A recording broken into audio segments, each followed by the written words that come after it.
Bismillahirrahmanirrahim. Assalamualaikum warahmatullahi wabarakatuh. Innal hamdalillah nahmaduhu wa nasta'inuhu wa nastaghfiruh wa na'udzu billahi min shururi anfusina wa min sayyiati a'malina. May yahdihillahu fala mudilla lahu wa may yudlil fala hadiyalah. Asyhadu an la ilaha illallah wahdahu la syarika lah wa asyhadu anna Muhammadan 'abduhu wa rasuluh. Raditu billahi rabban wa bil islami dina wa bi Muhammadin sallallahu alaihi wasallam. Rabbi shrah li sadri wa yassir li amri wahlul 'uqdatam min lisani yafqahu qawli, amma ba'd. Pertama-tama dan yang paling utama, marilah kita panjatkan puji syukur kita atas kehadirat Allah Subhanahu wa taala yang telah memberikan kita begitu banyak nikmat, yaitu nikmat iman, nikmat kesehatan, dan nikmat kesempatan. Dan tak lupa pula kita kirimkan salam beserta salawat kepada junjungan kita, yaitu Nabi besar Muhammad sallallahu alaihi wasallam. Allahumma shalli ala Muhammad. Nabi yang telah mengantarkan kita dari zaman jahiliyah menuju zaman sekarang, yaitu zaman modern.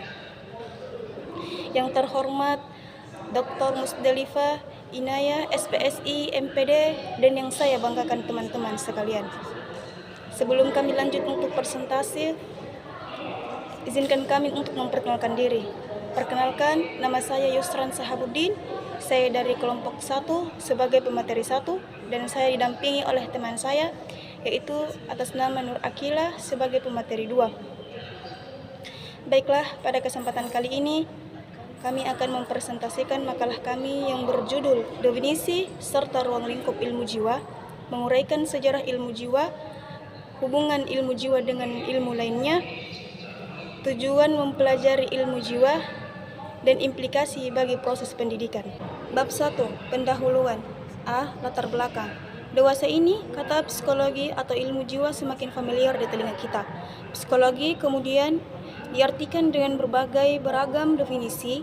Ada yang berpendapat bahwa psikologi adalah ilmu jiwa, dan ada pula yang berpendapat bahwa psikologi adalah ilmu tentang perilaku yang mempelajari tentang kejiwaan atau mental, yakni secara langsung dan bersifat abstrak.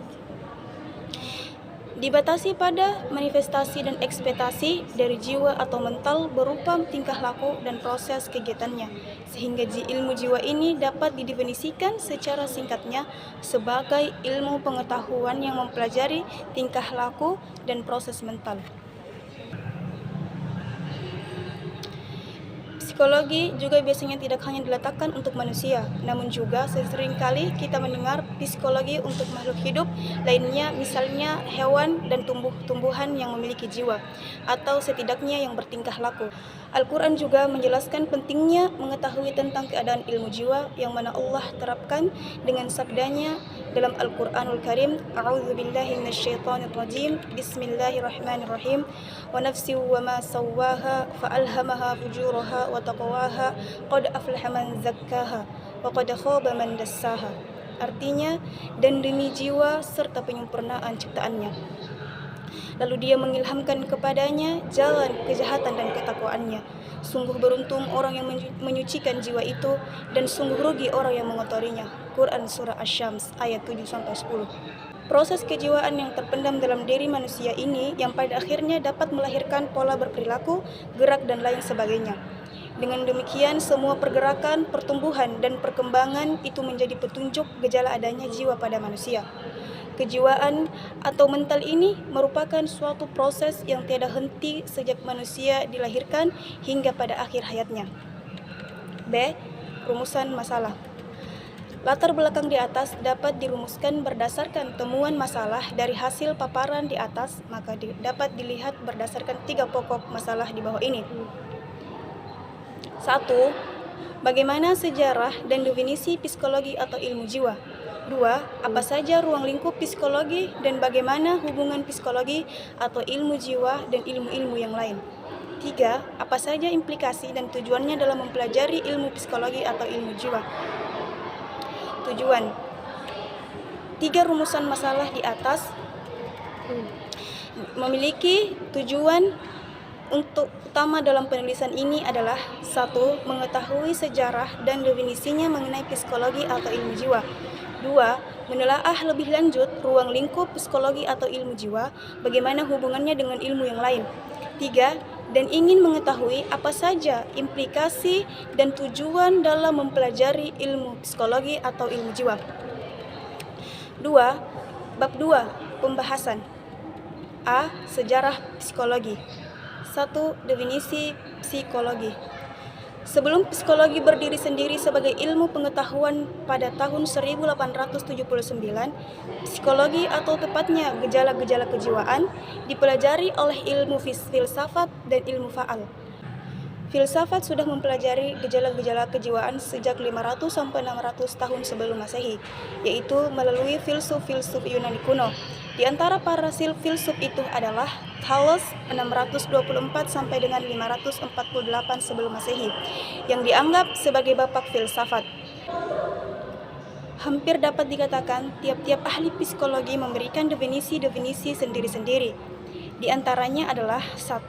Robert S. Woodward D.G. Marquis mengatakan bahwa psikologi adalah ilmu yang mempelajari aktivitas-aktivitas individu dalam hubungan dengan lingkungannya. 2. Garmer Murphy, psikologi adalah ilmu yang mempelajari tentang respon yang diberikan oleh makhluk hidup terhadap lingkungannya. 3. Wilhelm Wundt mengatakan bahwa psikologi merupakan ilmu pengetahuan yang mempelajari pengalaman-pengalaman yang timbul dalam diri manusia, seperti perasaan panca indera, pikiran merasa atau feeling, dan kehendak. 4. John Brodus Watson mengatakan bahwa ilmu psikologi sebagai ilmu pengetahuan yang mempelajari tingkah laku, tampak atau lahiriah dengan menggunakan metode observasi yang objektif terhadap perangsang dan jawaban atau respon. Psikologi adalah cabang ilmu pengetahuan yang mempelajari tingkah laku manusia dalam hubungannya dengan alam sekelilingnya, mempelajari tingkah laku manusia dalam hubungannya dengan sesama manusia, dalam mempelajari aktivitas-aktivitas yang tidak tampak dalam pernyataan-pernyataan, misalnya melamun, berfantasi yang tidak diekspresikan, dan sebagainya. B. Ruang lingkup. Psikologi atau ilmu jiwa secara lebih mendalam tentunya untuk mengetahui cakupan dari ilmu psikologi itu sendiri ditinjau dari objek kajian dari psikologi adalah dapat dilihat pada dua hal, yakni 1. Psikologi yang menyelidiki dan mempelajari manusia. 2. Psikologi yang menyelidiki dan mempelajari hewan, yang umumnya lebih tegas disebut psikologi hewan. Dewasa ini, kajian psikologi manusia dengan menggunakan hewan sebagai eksperimen telah ditinggalkan oleh psikologi. Olehnya itu, materi dalam diskusi ini berfokus pada psikologi yang berobjekkan manusia. Hal ini dapat disebabkan dalam dua hal, yakni psikologi umum dan psikologi khusus. A. Psikologi umum. Psikologi umum adalah psikologi yang menyelidiki dan mempelajari kegiatan-kegiatan atau aktivitas-aktivitas psikis manusia, pada umumnya yang dewasa, yang normal, dan yang beradab atau berkultur. Selain itu, psikologi memandang manusia lainnya seakan-akan terlepas dari manusia yang lain. 2. Psikologi khusus. Psikologi khusus adalah psikologi yang menyelidiki dan mempelajari segi-segi kekhususan dari aktivitas-aktivitas psikis manusia, berupa hal-hal yang menyimpang dari psikologi sendiri, misalnya psikologi pendidikan, psikologi kriminal, psikologi kepribadian, dan sebagainya. Beberapa cabang dari psikologi khusus ini adalah sebagai berikut. Yang pertama, psikologi perkembangan. Yang kedua, psikologi sosial.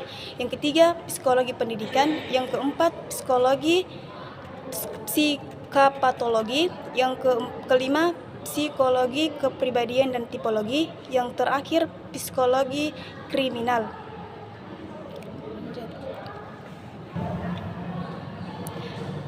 Psikologi khusus ini akan terus berkembang. Hal ini dimungkinkan karena perkembangan kajian manusia dalam beragam aspek yang terus menarik dikaji dan semakin kompleks.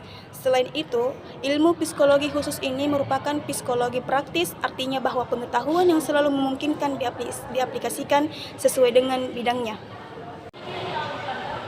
Baiklah, itulah tadi materi yang saya paparkan. Materi selanjutnya saya serahkan kepada pemateri kedua. Baik, saya sebagai pemateri kedua akan memaparkan tentang poin bagian C, yakni hubungan psikologi dengan ilmu lainnya. Psikologi sebagai ilmu yang meneropongi atau mempelajari keadaan manusia, sudah tentu psikologi mempunyai hubungan dengan ilmu-ilmu lain yang sama-sama mempelajari keadaan manusia. Hal ini akan memberikan gambaran bahwa manusia sebagai makhluk hidup tidak hanya mempelajari tentang psikologi saja, tetapi juga mempelajari tentang ilmu-ilmu lain. Manusia sebagai makhluk budaya, maka psikologi mempunyai ilmu-ilmu lain, yakni yang pertama, hubungan psikologi dengan biologi. Biologi merupakan ilmu yang mempelajari tentang kehidupan. Semua benda yang hidup menjadi objek biologi. Oleh karena itu, biologi berobjekkan benda-benda yang hidup, maka cukup banyak ilmu yang ada di dalamnya. Oleh karena itu, baik biologi maupun psikologi sama-sama membicarakan tentang manusia. Sekalipun masing-masing ilmu ini menjangkau dari sudut pandang yang berbeda, namun pada segi-segi tertentu, kadang-kadang kedua ilmu ini memiliki titik pertemuan. Biologi khususnya santropobiologi. 1. Hubungan psikologi dan sosiologi. Manusia sebagai makhluk sosial juga menjadi objek dari psikologi. Sosiologi sebagai ilmu pengetahuan yang berhubungan dengan manusia, mempelajari manusia dalam kehidupan bermasyarakat. Tidaklah mengherankan kalau pada suatu waktu ada titik pertemuan di dalam meninjau manusia itu. Misalnya soal perilaku. Yang kedua adalah hubungan psikologi dan filsafat. Manusia sebagai makhluk sosial juga merupakan objek dari filsafat yang juga membicarakan soal hakikat kodrat manusia, tujuan manusia dan sebagainya. Sekalipun psikologi terpisah dari filsafat karena metode yang ditempuhnya adalah salah satu penyebabnya, tetapi psikologi tetap mempunyai hubungan dengan filsafat. Yang keempat, ada hubungan psikologi dan ilmu pengetahuan alam. Ilmu pengetahuan alam mempunyai pengaruh yang besar terhadap perkembangan psikologi. Dengan memisahkan diri dari filsafat, ilmu pengetahuan alam mengalami perkembangan yang begitu cepat, hingga ilmu pengetahuan alam menjadi contoh bagi perkembangan ilmu-ilmu lain, termasuk psikologi, khususnya metode ilmuwan pengetahuan dalam mempengaruhi perkembangan metode alam psikologi. Poin bagian D, yakni implikasi psikologi bagi proses pendidikan. Sesuai dengan pembahasan kita kali ini, bahwasanya psikologi perkembangan tersebut erat hubungannya dengan pendidikan. Adapun pengertian psikologi pendidikan itu sendiri adalah sebuah cabang dari ilmu yang memiliki prinsip dan lebih mengarah pada proses pembelajaran yang berkaitan dengan penemuan-penemuan dan penerapan prinsip-prinsip dan juga cara untuk meningkatkan keefisienan dalam pendidikan tersebut. Adapun implikasi psikologi perkembangan dalam pendidikan yaitu yang pertama, di dalam perkembangan seorang individu, tentunya seorang pendidik juga harus tahu penempatan dirinya terhadap perkembangan dengan memberikan metode atau cara mengajar yang sesuai dengan tahap atau fase perkembangan individu yang akan dididiknya. Yang kedua adalah dengan memahami psikologi perkembangan, maka kita akan mengetahui tingkat kemampuan individu pada setiap fase perkembangannya. Yang ketiga adalah untuk mengetahui pada fase perkembangan yang mana seseorang bisa diberikan stimulasi tertentu. Yang keempat, dengan adanya psikologi ini, maka diharapkan dapat mempersiapkan diri dalam menghadapi perubahan-perubahan yang akan dihadapi oleh setiap individu. Yang kelima, dapat memberikan, mengukur, dan menerangkan perubahan dalam tingkah laku setiap serta kemampuan yang sedang berkembang sesuai dengan tingkat usia yang mempunyai ciri-ciri universal, dengan artian berlaku bagi anak-anak serta semua usia dan juga berlaku untuk semua tempat. Selanjutnya kita akan membahas poin bagian E, yakni tujuan mempelajari psikologi. Psikologi pendidik merupakan mata pelajaran yang sangat penting yang harus dimiliki oleh seorang guru ataupun pendidik untuk membantu memahami perilaku belajar siswa untuk menentukan solusi dari masalah yang sedang dihadapi dan menjelaskan apakah siswa dalam keadaan belajar yang baik. Tujuan psikologi perkembangan terhadap pendidik adalah dapat memberikan rangsangan atau stimulasi pendidik yang sesuai dengan tahap tumbuh kembang anak prausia sekolah. Baik, selanjutnya adalah kesimpulan. Yang pertama adalah psikologi adalah ilmu yang mempelajari tentang pikiran, emosi, dan perilaku, dan proses mental manusia, serta bagaimana faktor-faktor internal dan eksternal memengaruhi mereka. Ini membantu kita untuk memahami diri sendiri dan orang lain, mengatasi masalah jiwa, dan membuat keputusan yang lebih baik dalam kehidupan. Yang kedua adalah ruang lingkup psikologi mencakup studi tentang pikiran, emosi, perilaku, dan proses mental manusia.